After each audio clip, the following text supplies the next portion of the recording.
efectivamente, en Madre de Dios se generó un disturbio que ya se hace visible a partir de resultados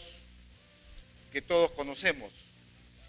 Los titulares, como por ejemplo el del diario de la República, nos habla de 3 muertos, 36 heridos y 62 detenidos. Y dice además, Madre de Dios es un polvorín, violencia por paro deja 3 muertos.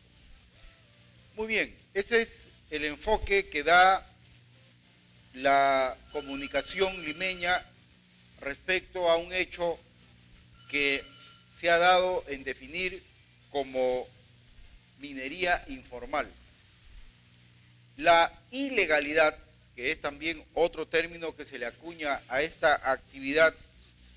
me refiero a la minería ilegal o informal, desde nuestro punto de vista es una definición precisamente errónea, porque hace 25 años en realidad, no ahora, hace 25 años por lo menos, se viene afectando el río Madre de Dios, se viene afectando zonas intangibles en un precioso ambiente que es las reservas naturales en Madre de Dios, como se afectan otras reservas naturales en el Perú. Entonces, un primer enfoque que quisiéramos hacer esta mañana es respecto a la Federación de Mineros Artesanales, que aparece un señor Hernán de la Cruz como vocero de miles de personas que se dedican a esta actividad y que pretenden arrinconar al gobierno para que pueda anular los decretos legislativos en la que se dictamina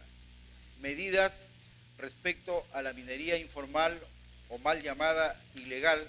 pero específicamente estos decretos legislativos no eran sino la consecuencia de lo que ya en la anterior gestión presidencial el exministro Prag había puesto como una suerte de urgencia: actuar en Madre de Dios y señalar que la minería informal o los mineros informales son los que contaminan y no la otra minería, la legal, la supuestamente ordenada. Entonces, una primera reflexión que tenemos que hacer es: toda minería, la legal, la formal, la transnacional o la otra, la que le han denominado la minería salvaje, vale decir la ilegal, también contamina. Ambas contaminan. Cuando una persona comete un crimen de manera secreta, se esconde, lo planifica, pero al final logra asesinar a una persona, es un crimen. Pero hay otros criminales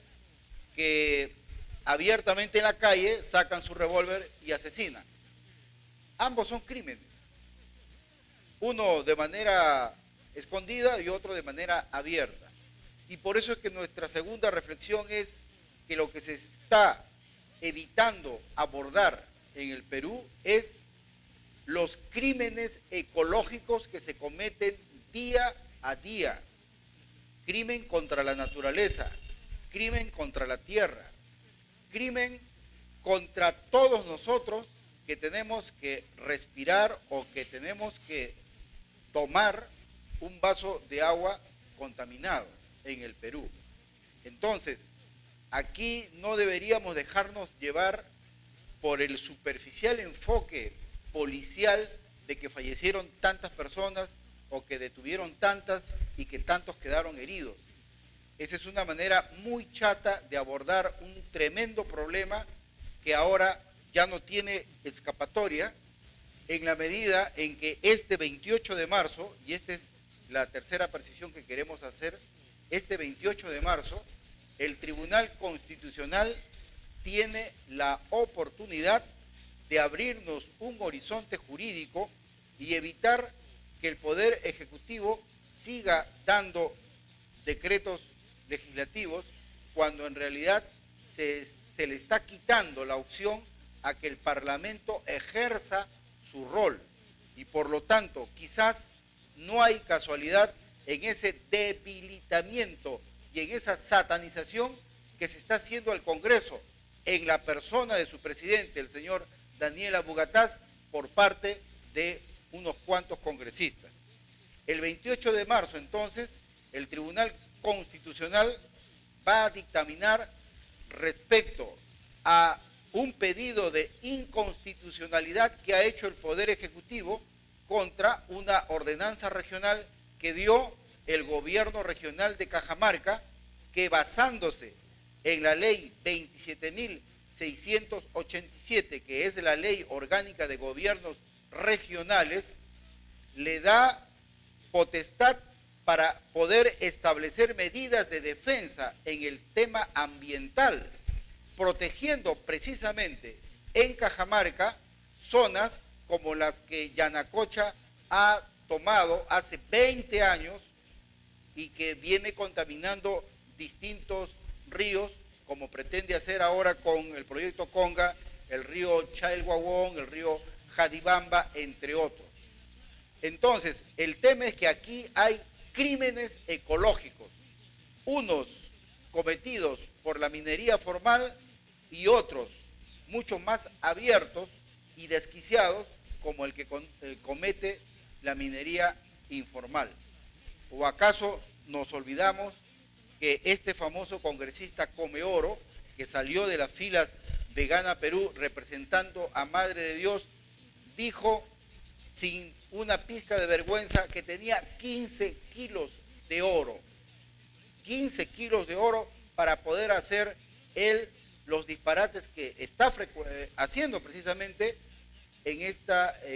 auspiciando y organizando este tipo de desbarajustes en Madre de Dios. Vale decir, el señor Comeoro, el congresista Comeoro, de informal o de ilegal no puede tener nada. Todo el mundo en Madre de Dios sabe de su actividad económica. Entonces, una cuarta precisión es que mientras que se siga definiendo en el ámbito de la ilegalidad a los mineros artesanales, aquellos que son en realidad quizás ex empleados de algunas mineras grandes que aprendieron la técnica de aplicar el cianuro para lavar el oro y tener pues algunas onzas, aquí necesitamos que el Parlamento retome su función. El Parlamento jamás debió delegar facultades al Poder Ejecutivo en un asunto tan sensible, en un tema sumamente espinoso, porque el Perú está regado de conflictos socioambientales provocados por la minería, la informal, la salvaje o como quieran llamarle, y la otra. Ambas minerías están cometiendo crímenes ecológicos. Entonces, el Parlamento lo que tiene que hacer, en vez de ponerse en una condición de observadores, el Parlamento nos tiene que dar ya una ley de ordenamiento territorial.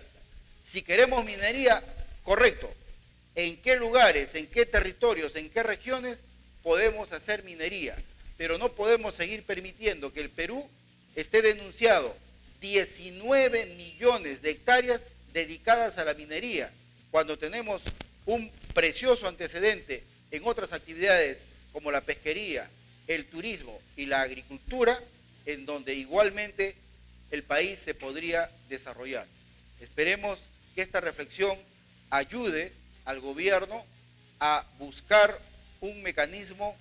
de alternativas, que el Parlamento asuma su rol y que el Tribunal Constitucional piense bien lo que va a dilucidar, porque si un gobierno regional tomó una medida es porque existe una ley orgánica de gobiernos regionales que le permite a un gobierno regional defender y declarar zonas intangibles cuando se ve amenazado por algunas actividades, en este caso como la minería. Muchísimas